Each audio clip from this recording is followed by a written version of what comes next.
Dans la course au traitement contre le Covid-19, il y en a un qui fait beaucoup parler de lui, le Plaquenil, un antipaludéen dérivé de la chloroquine. Ce lundi à Marseille, le professeur Didier Raoult, infectiologue, présentait les résultats d'un essai clinique mené sur 24 malades. Vous voyez qu'au bout de 6 jours, il y a toujours 90% qui sont porteurs, tandis que quand vous mettez du Plaquenil, au bout de 6 jours, il n'y a plus que 25% qui sont porteurs. Le Plaquenil, un traitement composé d'hydroxychloroquine, une molécule déjà testée en Chine contre le coronavirus.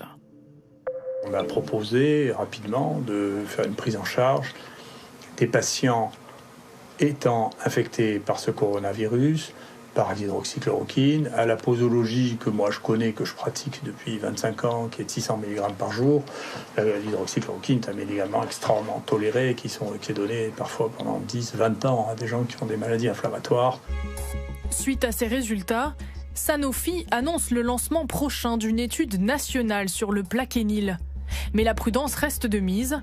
Sanofi rappelle que ce médicament est à manier avec grande précaution et peut entraîner des effets secondaires chez certains patients. On n'est pas dans le médicament miracle, on est encore dans un stade beaucoup trop préliminaire et puis ce sont des médicaments qui ont un bénéfice mais qui ont aussi des risques et donc il faut qu'on puisse monitorer ça très sérieusement. La semaine dernière, l'INSERM annonçait le début d'un essai clinique mené sur 800 patients infectés. Parmi les médicaments testés, un antiviral utilisé contre Ebola. De la France à la Chine, de l'Australie aux États-Unis, les laboratoires du monde entier sont mobilisés pour trouver un vaccin. Certaines équipes scientifiques travaillent sur une nouvelle technologie.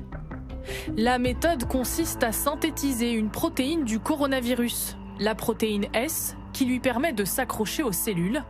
Cette protéine de synthèse est ensuite injectée dans le corps d'un patient sain. Objectif, déclencher une réaction immunitaire et créer des anticorps reconnaissant cette protéine. En Allemagne, le laboratoire CureVac se dit confiant sur le développement prochain d'un de ces vaccins.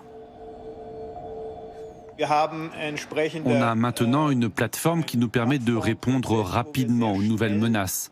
Donc on espère que cette nouvelle technologie, dite à ARN, est un moyen rapide d'apporter des solutions.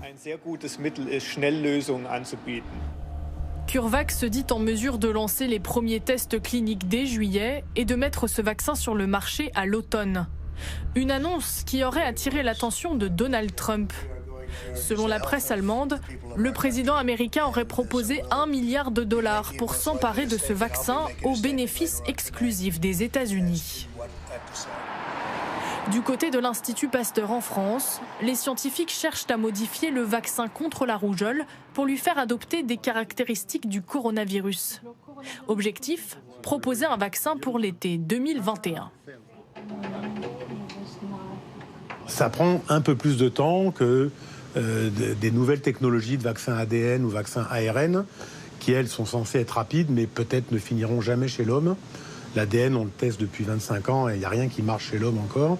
Donc on ne voit pas pourquoi ça marcherait mieux pour le corona que pour d'autres. Donc nous, on préfère, c'est un petit peu plus long, ça va nous prendre une petite année de faire tout ça, mais on est sûr qu'au bout d'un an, on peut fabriquer 10 millions de doses s'il y en a besoin. La compétition est rude. Lundi, un laboratoire américain déclarait avoir injecté une première dose de vaccin à un volontaire aux États-Unis.